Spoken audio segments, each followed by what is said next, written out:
তো গাইস চলো তোমাদেরকে একটা জিনিস দেখাবো। এখন সন্ধ্যে এখন, আর এখন ওরা কাজ থেকে বাড়ি আসলো, মানে বাবারও।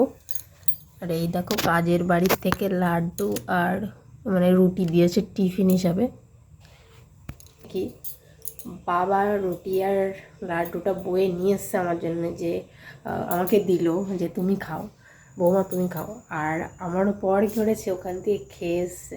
তার মানে ওর কতটা মানসিকতা, মানে মানুষ ও নিয়ে আসে, বাবার মানসিকতার ওর মানুষ, ও নাকি আমাকে আবার অনেকটা বেশি ভালোবাসে। তার মানে তোমরা বুঝতে পারছো কেমন ভালোবাসে আমাকে। তো চলো দেখাচ্ছি ওকে তোমাদের। তো গাইজ এইগুলো ভালো লাগে না। তো গাইজ এই যে সব স্নান করে আসলো, আর দেখো এই যে সেই ব্যক্তি, যে ব্যক্তি আমার জন্য একটু ভাবে না, সে নাকি আমাকে জিম্বের ভালোবাসে, জিম্বের। এই দেখো দেখো এখন ঢং করছে, দেখো ঢং দেখলে পরে মাথায় পুরো একদম। ওই দেখো এই যে গাইস রুটি আর লাড্ডু রয়েছে, এই যে আমি অর্ধেক খেয়েছি, আমাকে খেতে, তবুও বাবা একটু পরে মুড়ি খাবে, তো বাবাকে দেবো ওখান থেকে। ওই জন্য বাবাকে, ঠাকমাকে বললাম খাবে, ঠাকমা বললো না খাবো না। আর ওকে তো দেবই না, কারণ আমি বলেছি যে আমাকে দাও। মানে যে ছেলে নিজের বউয়ের জন্য ভাবে না, সে আর কি বল, তোমার পেট খারাপ হবে না। আমি বলছি না গাই যে আমার খাওয়ার জন্য, মানে কি মানসিকতাটা দেখো তোমরা।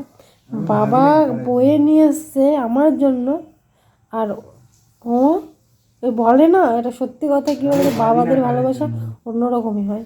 শুধু এইবারই বাবা বলে না, আমার ওইবারই বাবার কথা আমি বলবো। সত্যি আমার মার প্রতি আমার কোনো কিছু থাকুক আর না থাকুক, কিন্তু আমার বাবার প্রতি প্রচুর টান, আমার প্রচুর। আর এই যে বাবার পরে হয়তো এই মানুষটা আমাকে বুঝবে, বোঝা তো দূরের কথা। বললাম না, বললে এখন আবার সবাই জেনে যাবে যদি বুঝেছো, দেখো গায়ে সত্যি এখন গরম পড়ে গেছে, এখন কেউ তেল মাখে, তাও আবার বডি অয়েল দরকার নেই। আমি বলছি যে তুমি তেল মাখো, আমার মাখতে ইচ্ছা দেয় না, খুব অসুবিধা নেই। তো চলো ভিডিওটা এই পর্যন্তই। নেক্সট টাইম চুপ করো, নেক্সট টাইম যদি কোনো ব্লগ দেয় আমার সম্বন্ধে, মানে মিনি ব্লগে, যে বউকে এতটা ভালোবাসি, প্রিয় মানুষটা, এরকম বুঝুং বাচাং যদি কিছু বলে, তোমরা সেটাকে ইগনোর করে যাবে। কারণ ওর একটা কথাও সত্যি না, ভীষণ টাউট ছেলে।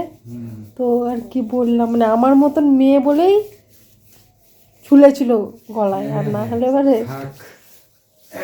বললো না, বললো পেতনিও জুটতো না ওর কপালে। এই চলো, আর কিছু বলবো না।